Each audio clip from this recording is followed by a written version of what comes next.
राधे राधे दोस्तों। आज की कहानी है चतुर बनिया और ठग की अनोखी शर्त। बहुत समय पहले की बात है। एक गांव में धनीराम नाम का एक बनिया रहता था। धनीराम अपनी कंजूसी के लिए जितना प्रसिद्ध था उतना ही अपनी बुद्धि के लिए भी चर्चित था। उसी गांव के बाहर एक ठग रहता था।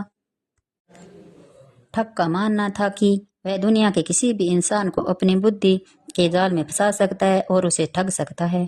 एक दिन ठग ने धनीराम को लूटने की योजना बनाई। वह धनीराम की दुकान पर गया और बोला, सेठ जी, एक खेल खेलते हैं। हम एक दूसरे को एक कहानी सुनाएंगे। शर्त यह है कि कहानी चाहे कितनी भी अविश्वसनीय या झूठी क्यों न हो, सुनने वाला बीच में यह नहीं कह सकता कि यह झूठ बोल रहा है। अगर किसी ने ऐसा कहा तो वह हारने वाले को 1000 स्वर्ण मुद्राएं देगा। धनीराम मुस्कुराए और सर से स्वीकार कर ली। ठग ने अपनी कहानी शुरू की। सेठ जी, मेरे दादाजी के पास एक ऐसा जादुई आम का पेड़ था जो जमीन पर नहीं बादलों के ऊपर उगता था। एक बार मुझे आम खाने की इच्छा हुई तो मैं बादलों पर चढ़ गया। मैंने वहां देखा कि आम के फल इतने बड़े थे कि एक आम से पूरा शहर पेट भर खा सकता था। जब मैंने एक आम तोड़ा तो उसके अंदर से एक छोटा सा राज्य निकला जहां लोग नाच गा रहे थे।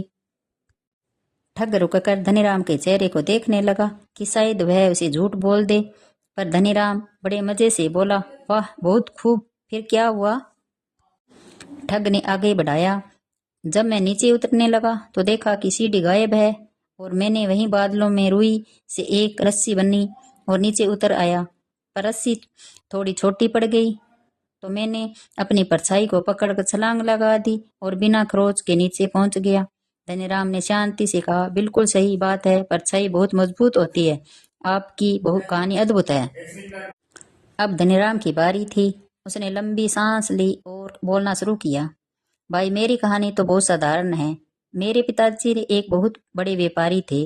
उनके पास एक ऐसा विशाल गोदाम था जिसमें दुनिया भर का अनाज जमा किया जा सकता था। एक बार काल पड़ा तो राजा ने मेरे पिताजी से मदद ली। पिताजी ने अपने गोदाम में अनाज भेजना शुरू किया, लेकिन आज अनाज खत्म ही नहीं हो रहा था। ठग ने फिर से रलाया, सेठ जी, हो सकता है। धनीराम आगे बढ़ा। उसी दौरान हमारे पास एक बहुत ही अजीब और शक्तिशाली नौकर आया।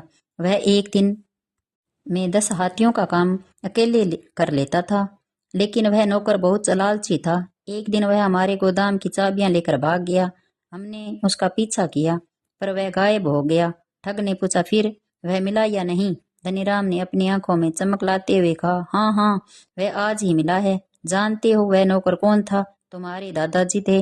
और देखो, वह बैंक खातों के हिसाब में तुम्हारे दादाजी ने हमारे से यहाँ 1000 स्वर्ण मुद्राएं भी उधार ली थी जो उन्होंने आज तक नहीं लौटाई।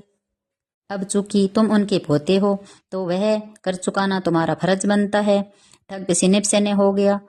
अगर वह कहता कि यह झूठ है तो वह शर्त के मुताबिक 100,000 स्वर्ण मुद्राएं हार जाता और वह कहानी को सच मान लेता तो भी उसे अपने दादाजी का लिया हुआ कर्ज चुकाना पड़ता। ठग समझ गया कि उसने गलत इंसान से पंगा ले लिया है। उसने चुपचाप अपनी हार स्वीकार की और धनीराम के पैर छूकर वहां से भाग निकला। इस कहानी से हमें यह सीख मिलती है, जो दूसरों के लिए गड्ढा खोदता है वह अक्सर खुद अपनी ही चालाकी के जाल में फंस जाता है। बुद्धिमानी केवल बातों में नहीं बल्कि सही समय पर सही तर्क देने में होती है।